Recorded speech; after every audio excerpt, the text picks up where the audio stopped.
Bonjour et bienvenue sur ma chaîne. Aujourd'hui je voulais vous présenter un couteau de la marque Bird. Ici on est sur le modèle Tern que vous trouverez sous la référence BY23GP dans la gamme de chez Bird. Alors si vous ne connaissez pas encore cette marque, c'est une marque qui vient de chez Spyderco. Donc Spyderco on les connaît, le fameux rond de chez Spyderco. Là le rond est un petit peu différent. C'est ce qui va nous permettre de les repérer. On est sur des gammes de prix qui sont vraiment intéressantes avec vraiment une très belle qualité de finition. Je vais vous le montrer d'un peu plus près. Là on est sur un manche en G10. Ce serait bien si ça pouvait faire le point. Pourquoi ça fait pas le point? Voilà, un manche en G10. Ici on a un clip type trombone. Alors c'est ce que j'appelle un clip de poche plutôt qu'un clip qu'on peut trouver sur les autres modèles, voilà, comme celui-ci, où là c'est vraiment un clip ceinture où ça va pas bouger. Là si on le met sur une ceinture, ça risque de se déformer assez rapidement. On a du mal ensuite à le faire tenir. Ici je vous montre un peu plus près la lame avec une finition satinée. Il n'y a vraiment rien à redire au niveau des finitions de ces couteaux. La différence de prix va se faire notamment sur le choix de l'acier. Là on est sur du 8CR 13 MOV. Moi c'est un acier qui me va très bien parce qu'il est assez facile à retravailler. On retrouve assez rapidement un tranchant rasoir qu'on a véritablement en sortie de boîte pour tous les couteaux de cette marque que j'ai pu avoir. Deux choses m'ont plu sur celui-ci. J'étais parti pour me racheter celui-ci. Donc ça c'était un couteau EDC que j'ai eu pendant pas mal de temps. Dont j'étais vraiment très satisfait puisque déjà je pouvais placer le clip sur les quatre côtés et je l'ai utilisé vraiment longtemps et je l'ai une fois prêté, on me l'a cassé comme vous voyez ici juste à la base là. Quelqu'un a fait levier avec, l'a pété et me l'a rendu comme ça, sympa, merci. Et je suis tombé sur celui-ci et la ligne m'a vraiment plu. Et il y a une autre chose qui m'a plu, c'est qu'il a une particularité, c'est qu'il n'a pas de système de verrouillage. On est sur un cran forcé. Alors le cran forcé, évidemment ça va s'apparenter au canif comme le couteau suisse qu'on connaît tous, donc ce qui va lui donner une légitimité au niveau du port. Alors encore une fois là attention, voilà, si on se fait attraper on va dire avec ça en pleine forêt en train de couper son saucisson, ça va pas être le souci. Maintenant si on est aux abords d'un stade, ça va peut-être pas être la même chose. Alors pour les puristes, on n'a pas une lame qui est ultra bien centré, ben voilà, pour moi c'est pas dérangeant du tout, et on a un système qui est assez bien fait et assez costaud au niveau du verrouillage de ce cran forcé. Alors ça bouge absolument pas, hein, pour ceux qui pensent que effectivement sur un couteau comme ça qui fait 48 grammes, alors je vais vous donner les dimensions, je crois qu'il fait 16 cm de long. On est sur 3 mm au niveau de l'épaisseur de la lame au-dessus et on est sur une lame utile de 7 cm. Donc voilà, ça suffit largement pour toutes les tâches quotidiennes, même voire pour manger. Je vous le compare rapidement en taille. Je voulais vous le comparer avec le RAD 2, mais je ne l'ai pas sous la main.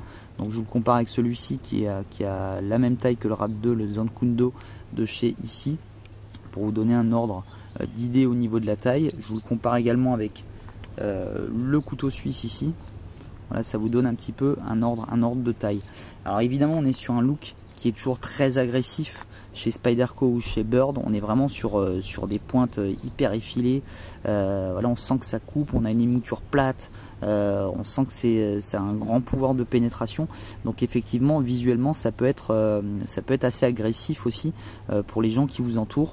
Donc ça aussi pensez-y. C'est vrai que là on a un aspect un peu plus tactique, mais avec une lame un petit peu plus classique on va dire, et même voire un petit peu plus polyvalente avec ce genre d'outil que peut-être celui-ci.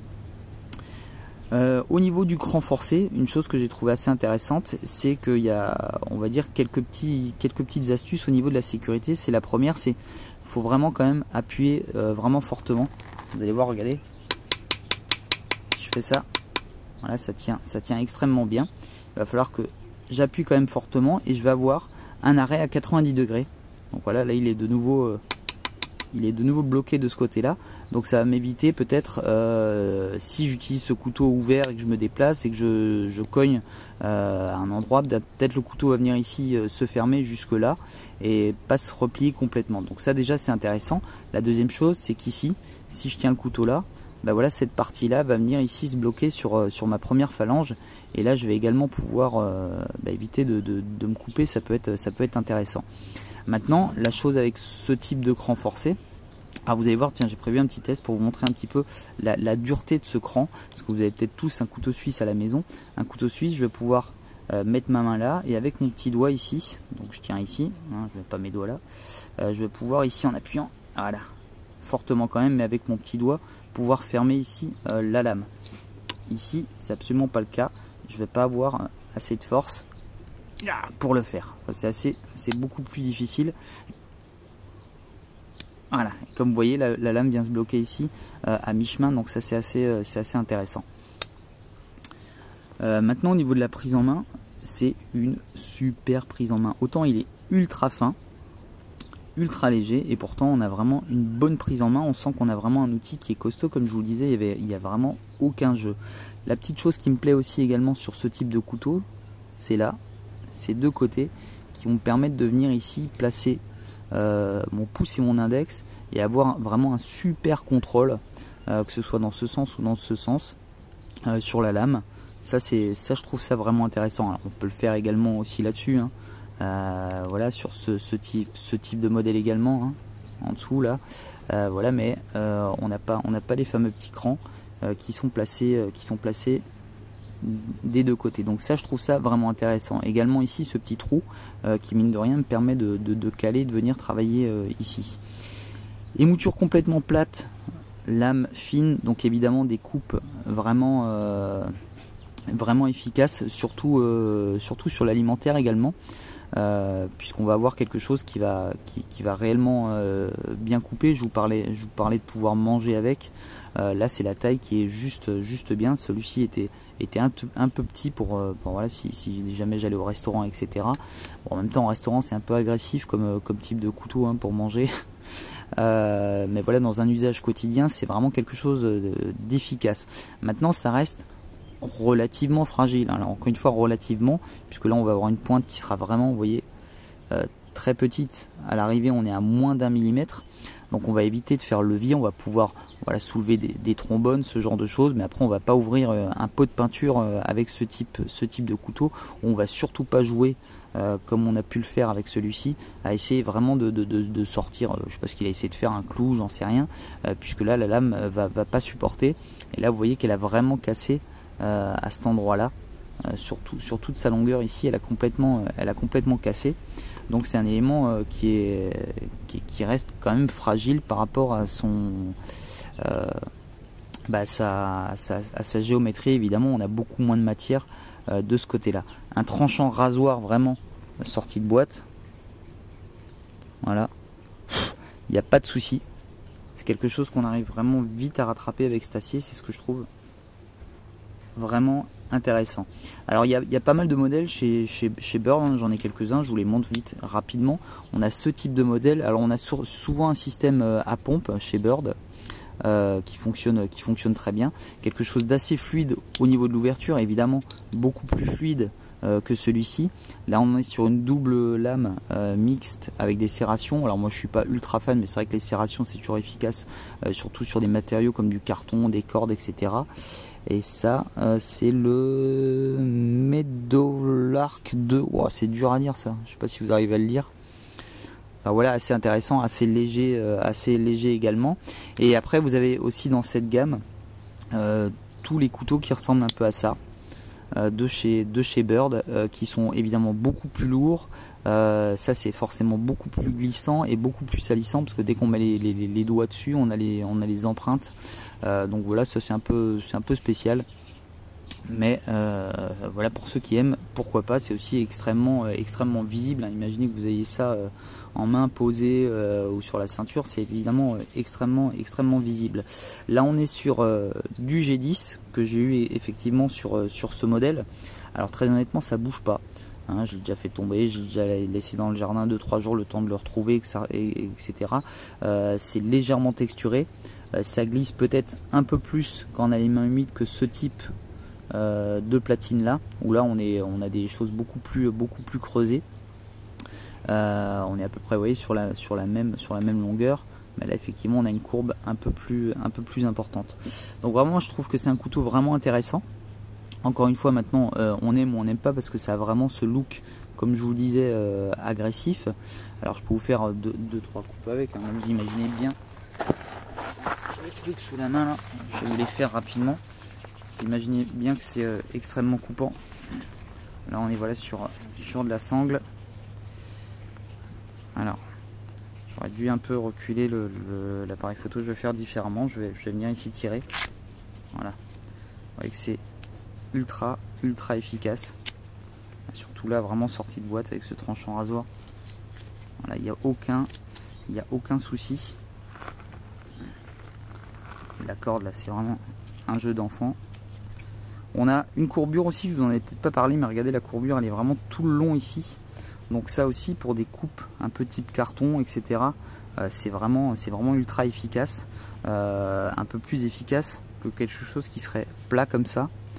Là on a vraiment un pouvoir de coupe qui est encore un peu plus grand. Alors là j'ai le tout sous la main, je vous le fais. Hein. Je pense à Fan de couteau qui va bientôt être sponsorisé par Gamber, parce que il doit en user du tuyau à force. Juste pour vous montrer, voilà. C'est juste ultra facile de travailler avec ça.